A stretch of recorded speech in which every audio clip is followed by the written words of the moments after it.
el sitio al que estamos intentando acceder funcione. Pero con la legislación actual estamos en disposición de rechazarla o de aceptar solamente algunas, etc.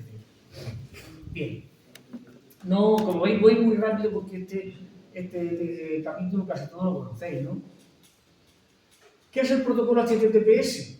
Pues como he dicho antes, el protocolo HTTP al que se le ha añadido una capa de seguridad bien mediante SSL o mediante TLS, Secure Socket Layer, que significa seguridad,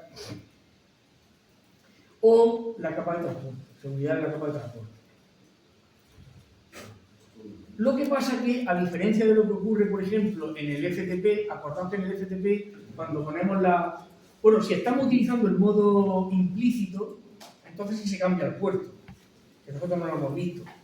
Pero si no, en el modo explícito se utiliza el puerto 21 igual, acordaos, ¿no? Metíamos nuestro certificado, configurábamos nuestro TLS y el puerto seguía siendo el 21. Sin embargo, en el protocolo HTTPS no. Como veis, el puerto ahora cambia a los 443. Bueno, el 443 por defecto. Se puede poner el puerto que nos dé la gana. Estamos hablando de puerto por defecto. Del 80 pasa al 443. ¿Vale? Ya haremos prácticas sobre esto, por supuesto. Bueno, ¿y qué son los sitios virtuales? Pues ya sabemos algo de eso porque lo hemos implementado, hemos hecho un ejemplo de servidores virtuales en ProFTPD. Y sabemos que la capacidad que tienen algunos programas de simular o de ofrecernos diferentes sitios, en este caso serían diferentes sitios web, cada uno de ellos con su document root, utilizando un solo programa. ¿De acuerdo? En el caso de los servidores web, esto se puede hacer a nivel de puerto, a nivel de IP o a nivel de nombre. Vamos a leerlo, porque esto merece la pena. La mayoría de los servidores web actuales, como por ejemplo Apache, Nginx, IIS, etc., disponen de la capacidad de alojar diferentes sitios en el mismo host, como si se tratara de diferentes hosts. Es decir, uno para cada uno de ellos. Esta capacidad reduce el número de equipos físicos necesarios para alojar miles o millones de sitios web. Cuando nosotros contratamos un servicio de hosting, pues lo normal es que no tengamos un servidor web para nosotros, sino que se estén utilizando servidores virtuales basados en nombre y según nuestro nombre de dominio, pues se accederá a una zona del sistema de archivos del equipo servidor o a otra zona. ¿De acuerdo? Y esto lo veremos, por supuesto. Podemos diferenciar tres tipos: servidores virtuales basados en nombre. ¿Qué significa esto? Porque según el nombre de dominio completamente cualificado, el servidor recibe la petición hacia un nombre de dominio y entonces el document root está en un sitio. Y ese sitio tiene su configuración particular. ¿De acuerdo? ¿Que recibe otro nombre de dominio? Pues el document root está en otro sitio del sistema de archivos y también tiene su configuración particular. Tenemos como referencia ahora lo que hicimos el otro día con el virtual host de ProFTPD. Podíamos establecer el puerto, podíamos establecer dentro de cada virtual host las directivas permit login, etcétera, etcétera, ¿no? Para cada uno de los servidores virtuales nosotros podemos establecer la configuración concreta. No tiene por qué ser la misma para todos. Pues lo mismo pasa en términos del servidor web cuando definimos servidores virtuales, por ejemplo, basados en nombre. ¿De acuerdo? Cuando al servidor llega una petición hacia una IP y un número de puerto, analiza la cabecera y se da cuenta de cuál es la URL, o sea, el nombre de dominio completamente cualificado que aparece en la URL. Y entonces discrimina si el document root es este o el otro. Lo veremos en las prácticas. ¿Vale? Servidores virtuales o sitios virtuales basados en IP. Esto es más fácil, porque si mi servidor tiene 3 direcciones IP, sabéis que aunque un equipo físico tenga una tarjeta de red, se pueden poner 2, 3, 4, 5, 6 direcciones IP las que me dé la gana, ¿no? Y si, por supuesto, si tiene tarjetas distintas, también, evidentemente. Pues entonces, si la petición llega por una IP o por otra, el servidor, cuando digo el servidor me refiero al software, el Apache, el Engine, etcétera, es capaz de discriminar y decir, bueno, pues el document root de este sitio está aquí, o está aquí, o está aquí. Y por último, basados en puertos. Si le decimos puerto 80, document root A. Si le decimos puerto 81, document root B. Si le decimos puerto 82, document root C. También lo probaremos, lo veremos en la práctica, así que no hay ningún problema. ¿De acuerdo? Lo importante de momento es conocer que los servidores web más utilizados hoy día, que son el Apache, el Engine y el IIS, esos tres tienen la capacidad de que se les configure servidores virtuales basados en puertos, dirección IP y nombre. ¿Vale? Y ya digo que lo probaremos. Bueno, ¿qué son las redirecciones? Pues todo el mundo sabe lo que es una redirección, ¿no? El protocolo HTTP permite redirecciones. Ya habéis visto los códigos de estado que van del 300 al 399, que precisamente nos implican eso, ¿no? El protocolo HTTP permite a los servidores y a los proxies redirigir las peticiones a otros servidores, o proxies. Estos mecanismos se basan en los códigos de estado, como veis, que empiezan por 3. ¿Vale? Hay muchas, dependiendo del software concreto que estamos utilizando, pues tenemos diferentes cláusulas en la configuración que nos permiten hacer una redirección de un equipo a otro, etcétera, etcétera. También haremos una práctica. Bueno, pasamos al apartado de autentificación. Esto también lo hemos visto. Por ejemplo, ¿no vimos el otro día que cuando accedemos a la configuración de LibreFile vía web, nos sale una ventanita para que pongamos el nombre de usuario y contraseña? En realidad estamos accediendo a un servidor web que trabaja en el puerto 444 por HTTPS, ¿no? ¿Recordáis, no? HTTPS, la IP, y luego el puerto 444. Entonces me sale una ventanita para que ponga el nombre de usuario y contraseña. Pues a eso se refiere la autentificación, que también la vamos a comprobar. Autentificación o autenticación, como queráis llamarlo. HTTP soporta diferentes mecanismos para autentificar y, por lo tanto, para permitir o no el acceso a determinados lugares del document root. Sitios completos. ¿Qué se puede proteger con este mecanismo? Pues sitios completos, un directorio, solo un fichero, etc. Estos mecanismos están basados en los códigos 4XX, desde el 401 al 499, ¿no? Cuando el servidor detecta que aquí debería poner que el elemento está protegido, envía al cliente la orden para que se muestre un formulario de autenticación, que ya lo habéis visto.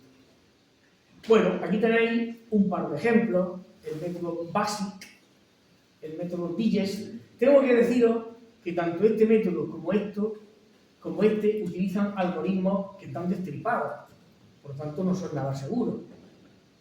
El algoritmo base 64 se destripó antes de que vosotros hubierais nacido seguramente, y el MD5 tampoco es nada seguro, pero no hay ningún problema, no hay absolutamente ningún problema, porque como eso se suele utilizar con el HTTPS, entonces me da igual que este algoritmo esté destripado o no esté destripado, porque lo importante es utilizar HTTPS con su certificado, con su clave privada, y ahí ya no me lo destripa. O si me lo destripa, no me lo destripa tan fácilmente. ¿Me explico, no? Vale. Bueno, pues entonces, aquí tenemos dos ejemplos de mecanismos de autentificación. Pero como digo, hoy día siempre es recomendable utilizar el protocolo HTTPS. Bien. Bueno, pues ya está. Ya hemos terminado la parte teórica. Hemos tardado 1 hora y cuarto. Vamos a ver. Ahora es donde viene lo bueno, ¿no? Ahora es donde viene lo bueno porque de lo que se trata en cada uno de los servicios que vamos viendo es de configurar los servidores y ver las funcionalidades que nos van ofreciendo. Bueno, vamos a hablar un poco del servidor web Apache. Ya os digo que el servidor web Apache es multiplataforma. Nosotros lo vamos a ver en Linux, pero es multiplataforma, como ya conocéis.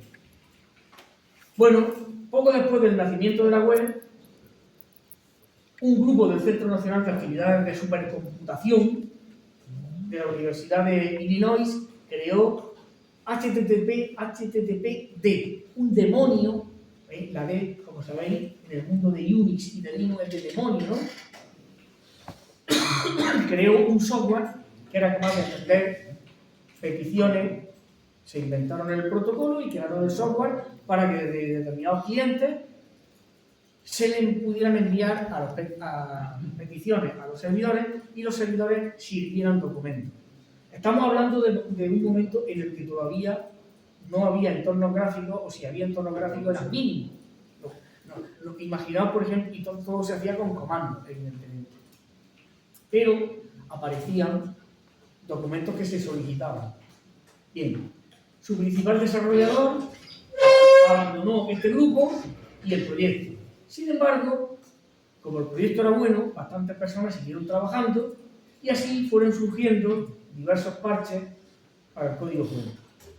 Fue entonces cuando un grupo de desarrolladores, concretamente 8 miembros al principio de todo, comenzaron a trabajar juntos sobre este software que seguía llamándose HTTPD y los parches que habían ido mejorando su funcionamiento. Así surgió el proyecto Apache.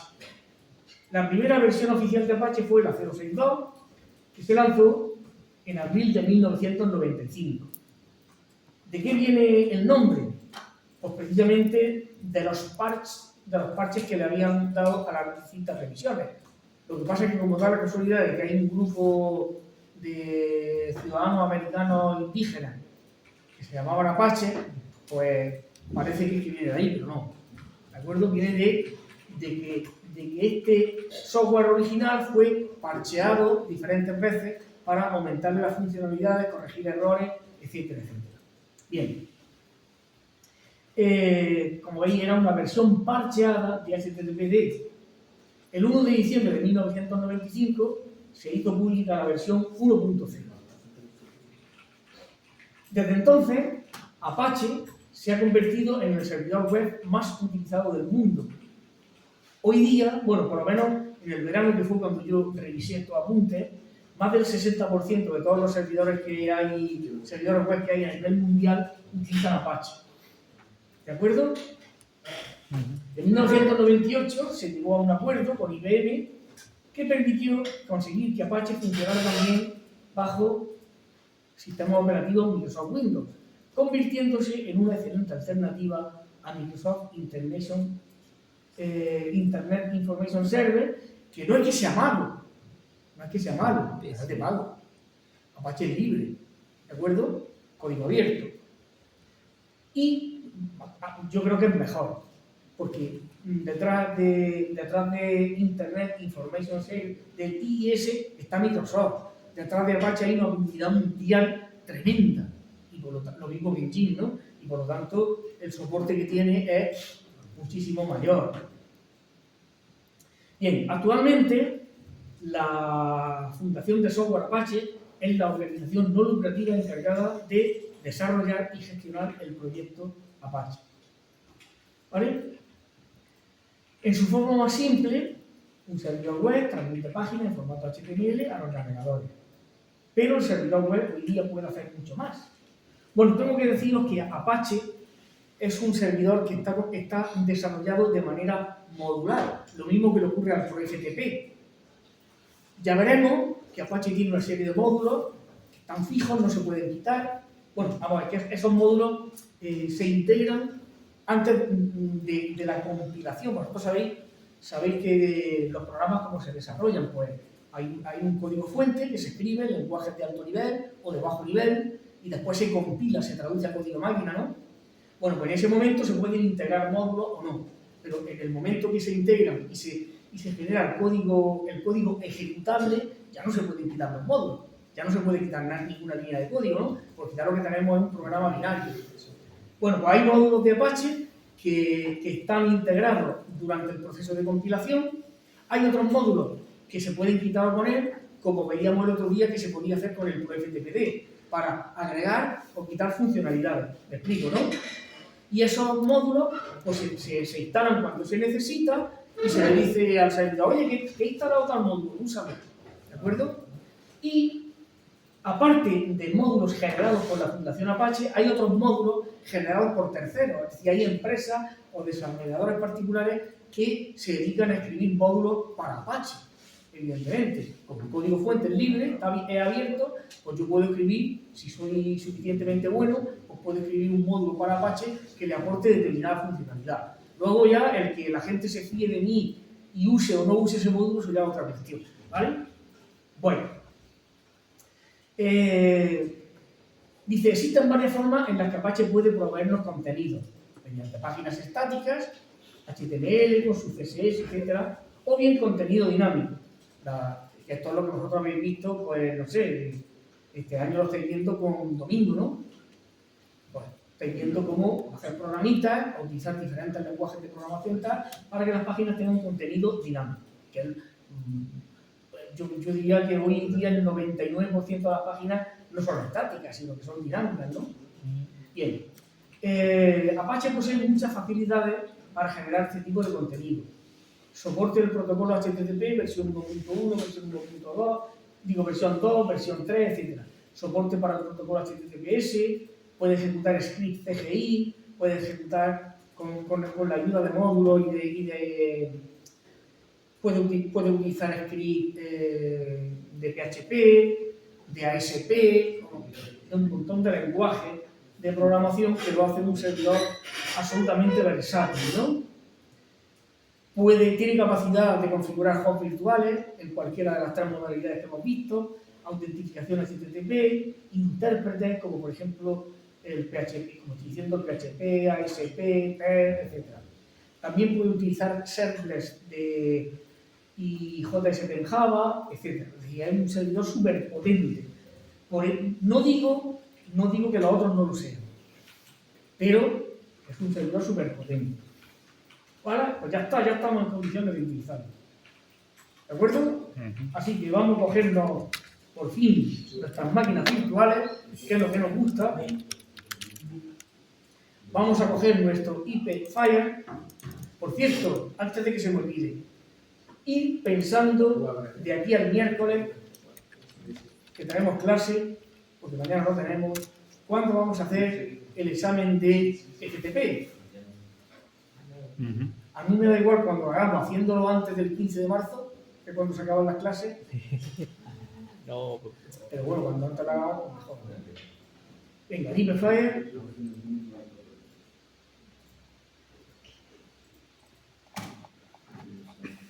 Y vamos a empezar, como siempre, con un sistema gráfico, con el equipo Ubuntu, que tiene un entorno de escritorio que nos resultará más sencillo para empezar. Luego ya trabajaremos con Debian y con todo.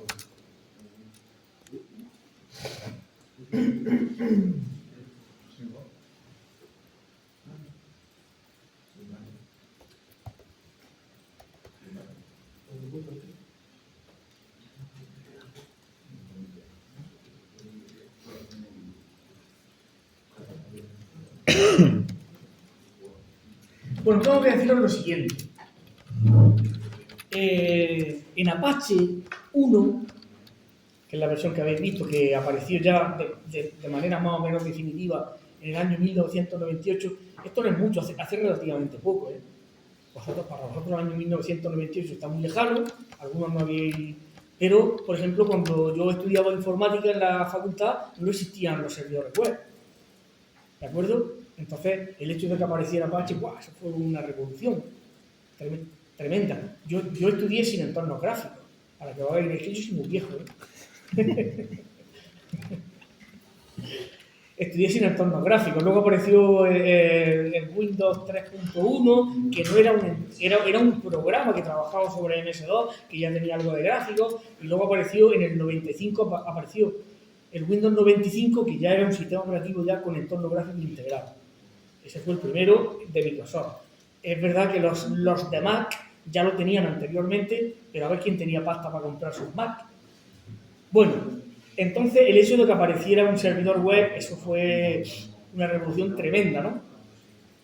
Entonces, en la versión 1 de Apache, y por supuesto las sucesivas revisiones que iban saliendo cada 2x3, había un archivo de configuración. Se llamaba httpd.conf. httpd.conf. Y eso eran unos pedazos de archivos tremendos. Lo mismo que le pasaba al proftpd.conf, pero llegó un momento en que dijeron, hostia, esto es que los archivos que no hay quien lo lea, ¿no? Y entonces, como lo que decidieron fue que hubo un cambio de paradigma total y apareció Apache 2. Fue tan importante el cambio de Apache 1 a Apache 2 que de hecho el software se llama Apache 2. Lo que nosotros vamos a instalar ahora, veréis que el paquete se llama Apache 2. Porque si ponemos Apache, suponiendo que esté en los repositorios, se instalaría Apache 1. Entonces fue tan importante el cambio de paradigma que se le llamó Apache 2. No Apache espacio 2.0 ni nada de eso, sino Apache 2. Por el cambio de paradigma. Sigue siendo lo mismo, pero ya ahora los archivos de configuración están divididos con el proftpd en diferentes categorías y por tanto es está muchísimo mejor ordenado, la aportación de los módulos, etc. Y por tanto es muchísimo más sencillo trabajar con él, evidentemente, que cuando había que hacerlo todo en un solo archivo, ¿no? Por eso, quería deciros la razón por la que se le llama Apache 2. Venga, usuario.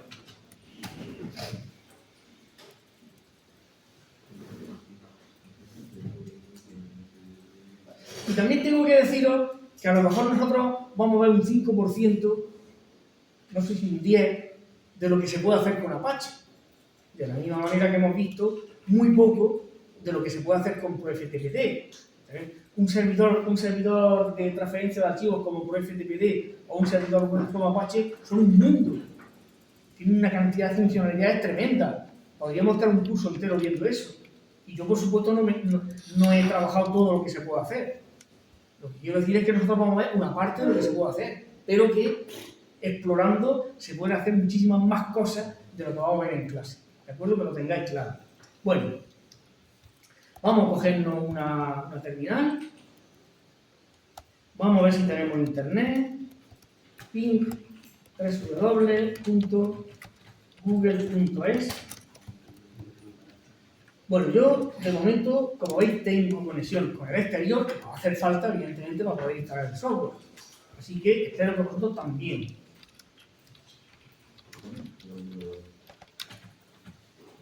Y ahora, pues bueno, siempre hacemos un apt update. La podemos hacer o no, sudo apt.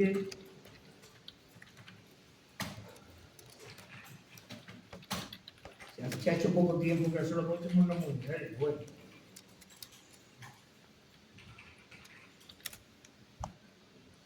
Vale, pues ya tenemos aquí. Y ahora vamos a instalarlo. Bueno, si hacemos un nmap localhost para que veamos cómo tenemos los puertos, tenemos nuestro puerto 21 del proftpd, nuestro puerto 22 porque instalamos el otro día el OpenSSH, el puerto 53 porque tenemos un servicio de nombres de dominio, el puerto 631 que siempre está, y el 3306 porque instalamos MySQL o MariaDB. Vale, vamos a instalar sudo apt install, como digo, Apache 2. El paquete se llama así, Apache 2. Dentro de Apache 2, pues seguramente se va a instalar la versión 2.4 o la 2.6. Le decimos que sí.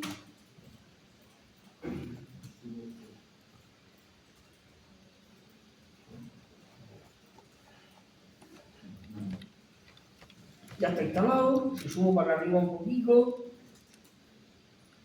veis la 2.458 es la que se me ha instalado según la versión del Ubuntu que estoy utilizando.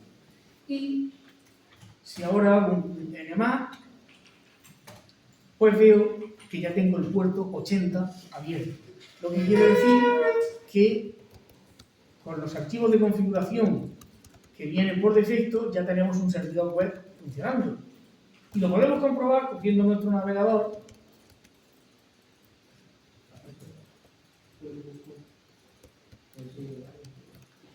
y apuntando hacia la URL localhost. Como veis, esta es la página por defecto del servidor Apache, que es el que está activo ahora mismo. Bueno, pues nos está pintando una página que nos dice las características, que nos dice, por ejemplo, todos los archivos y directorios que tiene el servidor, que ahora los vamos a ir viendo poco a poco. ¿Vale? Y nos dice que está trabajando. It works. Muy bien, ¿qué ha pasado a efectos de sistema de archivos? Pues vamos a verlo. Sudo pcman fmqt para ir al sistema de archivos. Nos vamos a la carpeta etc y dentro de la carpeta etc pues nos vamos a la carpeta Apache 2 y vamos a ver qué tenemos ahí dentro. Bien, este es el archivo principal, más que principal vamos a llamarle el archivo general de configuración. Sin embargo, aunque es el archivo general, aquí este archivo lo tocaremos muy poco, ¿de acuerdo? Muy poco. Pero no obstante, vamos a echarle un vistazo. Como veis, tiene muchas líneas comentadas, pero tiene algunas otras que no están comentadas, como por ejemplo, todas las que veis en negro. Bien. Bueno, pues en este archivo aparecen directivas de configuración que se aplican al funcionamiento general del servidor. Repito, directivas de configuración que se aplican al funcionamiento general del servidor.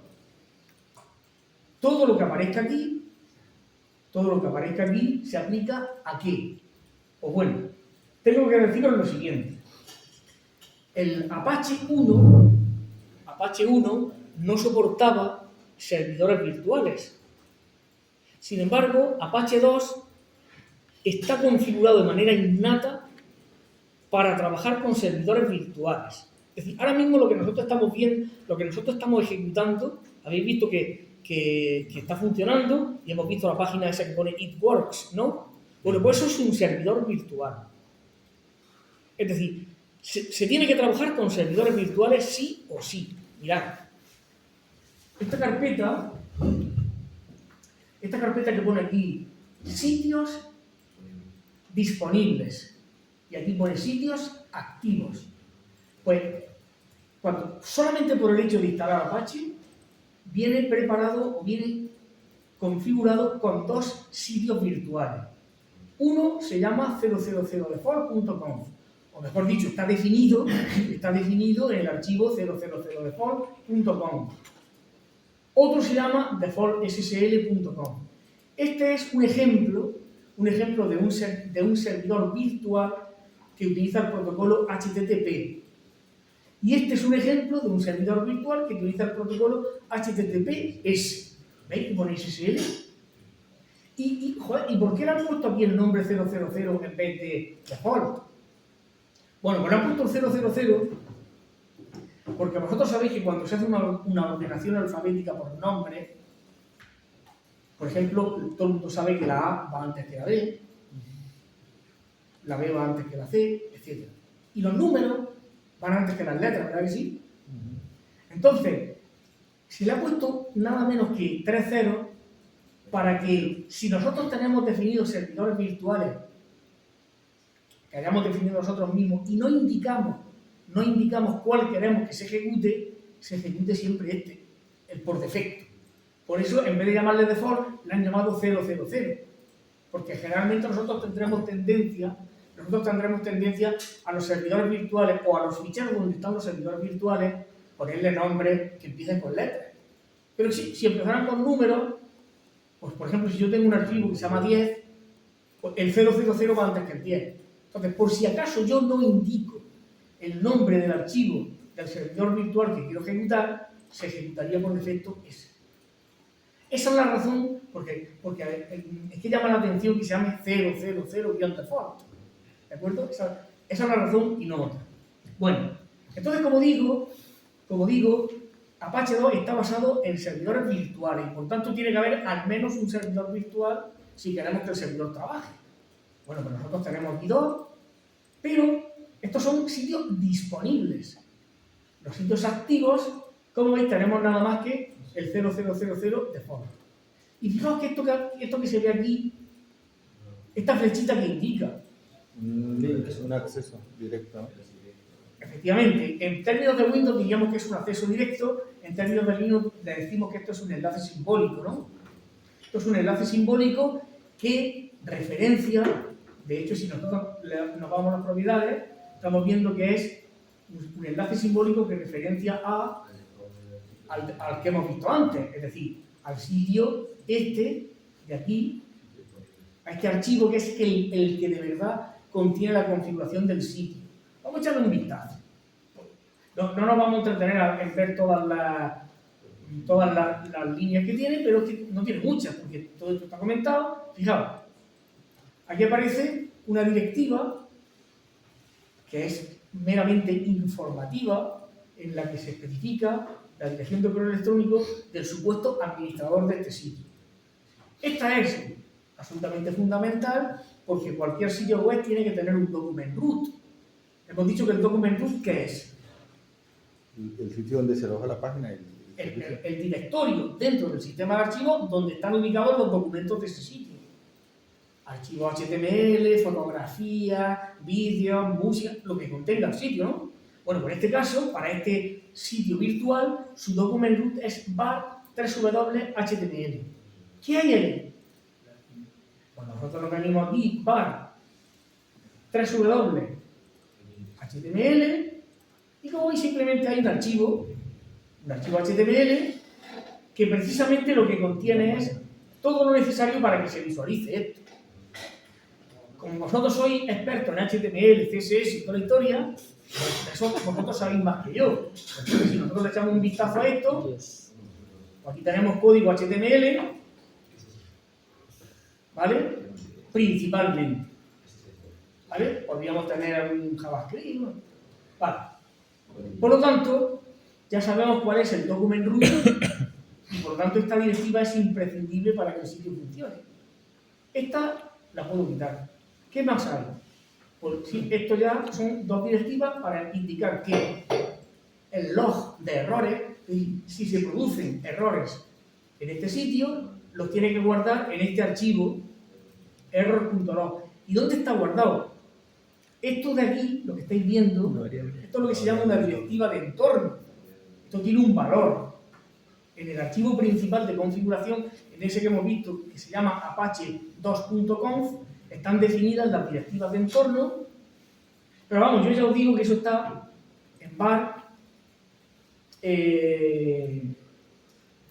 ¿dónde está? Que no te veo. Log, Apache 2, ¿veis? Entonces, la directiva esa tiene el valor, pues var log, porque luego el nombre del archivo este es el archivo donde se guarda el registro de errores y este otro es el archivo donde se guarda el registro de accesos. Estas dos directivas no son obligatorias, pero para cualquier administrador son directivas buenas porque siempre es bueno tener un registro de errores y de accesos por si algo no funciona bien para poder mirar ahí, ¿no? Pero ya digo que obligatorias no son. Y ya está. Pero fijaos cómo todo esto está dentro de la directiva virtual host. ¿Os acordáis de la directiva que la utilizamos en FTPD, no? La directiva virtual host, lo que me indica que esto es un host virtual. Es decir, el único sitio que ahora mismo está funcionando es un host virtual. Por lo tanto, Apache 2 está configurado, está compilado para trabajar con sitios virtuales. Al menos tiene que haber un sitio virtual, aunque pueda haber 50. Ahora mismo tenemos nada más que uno activo, que es este. Bueno, aquel cuya configuración es esta. ¿De acuerdo? Y fijaos lo que dice virtual host. Este asterisco indica que se podría acceder a este sitio desde cualquiera de las direcciones IP que pudiera tener esta máquina. Porque si yo aquí pusiera, por ejemplo, si yo... a que también ser, si yo aquí pusiera 10.33.13.3, ahora, suponiendo que yo en esta máquina tenga dos tarjetas de red o una tarjeta de red con dos IPs, solamente se podría acceder a este sitio desde apuntando en la URL a esta dirección IP. ¿De acuerdo? Y lógicamente puerto 80. Pero, con el asterisco, suponiendo que nuestra máquina tuviese varias direcciones IP, desde cualquiera de ellas se podría acceder. ¿De acuerdo? Y el puerto, pues, aparece 80, porque por defecto es el 80. Lógicamente, imaginaos si yo hago un cambio tan tonto como esto, guardo los cambios y ahora reinicio el servidor, archivo, nueva pestaña. Yo pongo aquí ahora sudo service, esto es una pruebecilla tonta que estoy viendo, que quiero mostraros, service Apache 2 restart usuario. Si ahora me cojo mi navegador y recargo la página, no debería de funcionar. Lo que pasa es que Está cacheado. la caché de los navegadores Ponte de incógnito y ya está. es verdad. Bueno, vamos a probar aquí con localhost. Bueno, privado.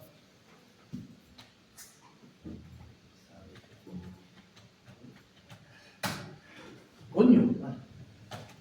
¿Eso por qué? Si guardo el archivo antes de el de configuración. Claro que lo he guardado. Sí. Lo he guardado. Esto no tiene sentido. A ver si puede entrar por 8080 igualmente. Ya que estamos. Ya, pero es que no debería entrar por el 80.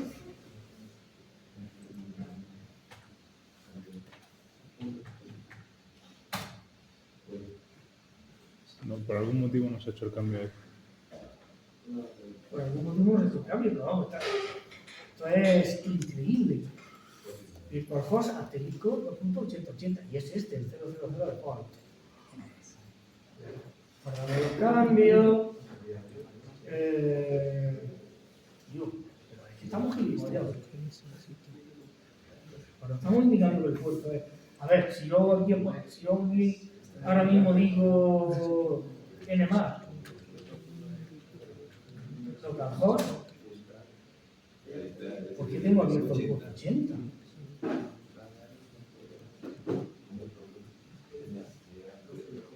Espera un momento, ¿eh? Hay un archivo que se llama ports. Sí. Claro, es que efectivamente me ha faltado eso. Es que hay un archivo, etc, ¿dónde está? Que no te lo etc, Apache 2, hay un archivo que se llama ports, en el que está abierto. Tengo que hacer esto. Vale. Entonces, ahora tengo que volver a reiniciar. Y como veis, ahora sí. Entonces, si yo me vengo aquí y le digo que intente entrar por el puerto este, pues no se puede. Y si intento entrar 180, pero no quiero HTTPS, quiero HTTP. Vale. Bueno, esto era para poner de manifiesto simplemente que nosotros podemos indicar aquí el puerto, direcciones IP o más cosas que hacen posible el acceso a este servidor virtual y que es el único que está activo ahora mismo. Bueno, vamos a dejar todo como estaba y seguir haciendo una pequeña descripción de cuáles son los ficheros de configuración que tenemos disponibles. Bien, estábamos aquí, ya habíamos visto, este es el archivo que hemos dicho general. Aquí hay configuraciones que se aplican a todo el servidor, es decir, por lo tanto, a todos los servidores virtuales que estén definidos, salvo que en esos servidores virtuales esté dicho lo contrario. ¿Me explico, no? Es decir, si yo aquí, por ejemplo, pongo una directiva, esa directiva se aplica a todos los sitios que estén definidos, salvo que dentro de los sitios haga una configuración más específica. ¿Me explico o no?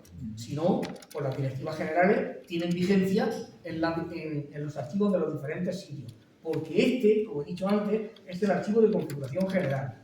Este archivo, como habéis visto, ya que lo hemos tenido que abrir, es el archivo en el que indicamos los puertos en los que el servidor está operativo.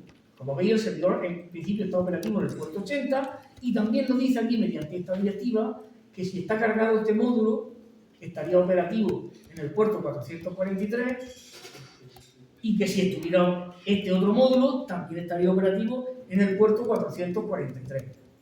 ¿Vale? ¿Qué más? Aquí tenemos un archivo en el que están definidas algunas de las variables de entorno, con sus correspondientes valores. Y aquí tenemos otro archivo en el que están definidos determinados parámetros de funcionamiento general, como por ejemplo son los tipos MIME que aceptan nuestro servidor. ¿De acuerdo? Bien, esos son los archivos, los 4 archivos que tenemos aquí. Pero luego tenemos 3 parejas de carpetas. 3 parejas de carpetas. Fijaos, tenemos sitios disponibles, sitios activos. Módulos disponibles, módulos activos. Conf disponibles, conf activos. Por ejemplo, dentro de conf disponibles tenemos unos cuantos. Dentro de conf activos también tenemos unos cuantos. Entonces, para ser ordenados, cuando nosotros queramos generar archivos de configuración para nuestro servidor, deberíamos de meterlo en esta carpeta.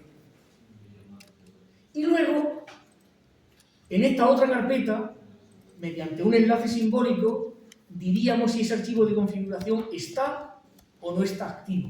Puede haber archivos de configuración que estén aquí, pero no están activos, por lo tanto no son aplicables. ¿Me explico? Solo se activa haciendo el enlace simbólico, ¿no? Sí, ahora veremos cómo se hacen los enlaces simbólicos. En cuanto a los módulos, fijaos qué cantidad de módulos tenemos aquí disponibles y activos tenemos algunos menos. Porque como veis, hay menos enlaces simbólicos que archivos aquí. Por lo tanto, podríamos activar algún módulo que tengamos aquí si nosotros quisiéramos. Ahora veremos cómo se activan módulos. Pero fijaos que los módulos suelen tener 2 archivos. Por ejemplo, este módulo que se llama Actions tiene un archivo que termina en load y otro archivo que termina en conf.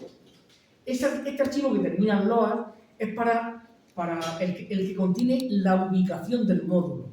Porque el módulo, al fin y al cabo, es una librería. ¿Cómo se llama? ¿Cuál es la extensión de las librerías en Windows? DHL. DLL, ¿no? ¿Y en Linux? No. En Linux la extensión que indica que un archivo es una librería es SO. ¿Vale? Entonces, si yo abro este archivo, mirad, me está diciendo que este módulo está localizado en /usr, lib, apache, módulos y concretamente dentro de esta librería que se llama modactions.so. Esto es una librería de enlace dinámico, igual que una DLL de Windows.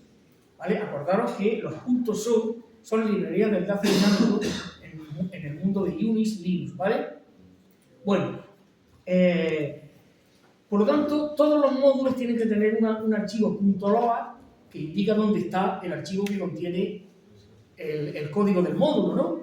Pero algunos módulos pueden tener su configuración particular y por eso algunos de ellos tienen también el archivo actions, el archivo .conf, en el que se puede indicar una configuración particular para el módulo. Fijaos como en este caso no hay ninguno, está todo en rojo comentado, pero puede que haya alguno que tenga... y luego hay algunos que ni siquiera tienen el .conf.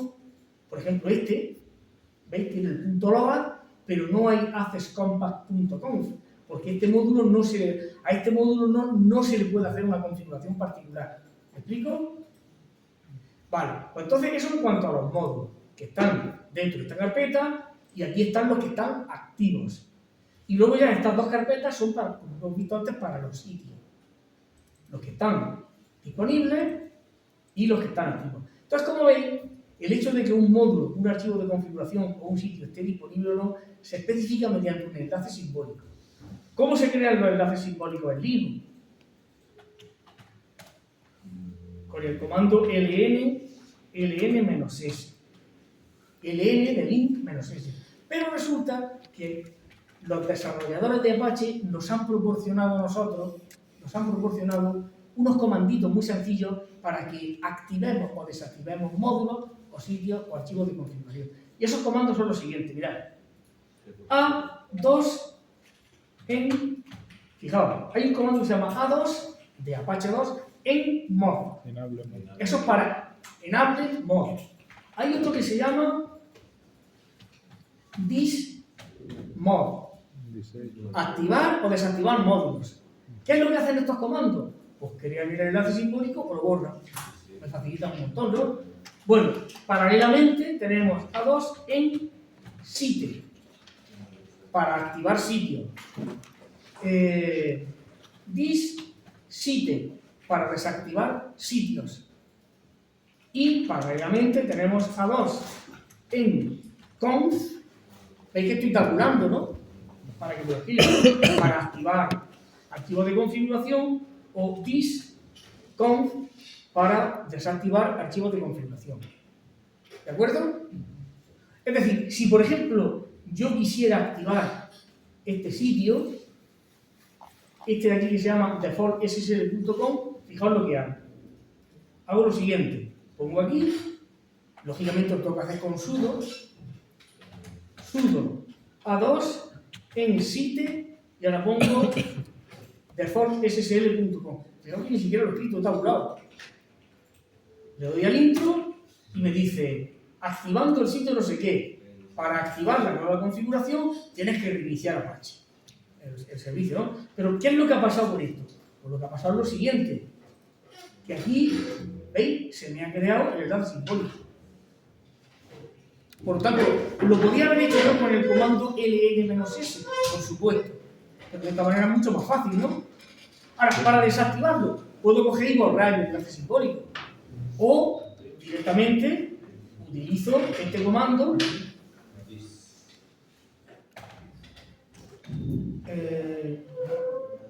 this site y lo mismo, ¿no? Entonces hago así y me dice lo mismo, que tengo que reiniciar el servidor. ¿Pero qué es lo que ha pasado? Pues como veis, me ha borrado el archivo de configuración. Entonces, con esos 6 comandos, bueno, en realidad son 3 comandos, uno para activar y otro para... que son el enconf A2, todos empiezan por A2 de Apache 2 y luego en site, en conf y en mod. ¿De acuerdo? Además, acostumbraros a tabular porque así no tenéis que aprender de memoria. Si yo pongo aquí A2 en y una M y le doy al tabulador, me lo escribe. Bueno, eso es para activar módulos, para activar sitios, para activar archivos de configuración y luego en vez de en con this, de disable, para desactivarlo. ¿Ok? Bueno, pues ahí lo dejamos.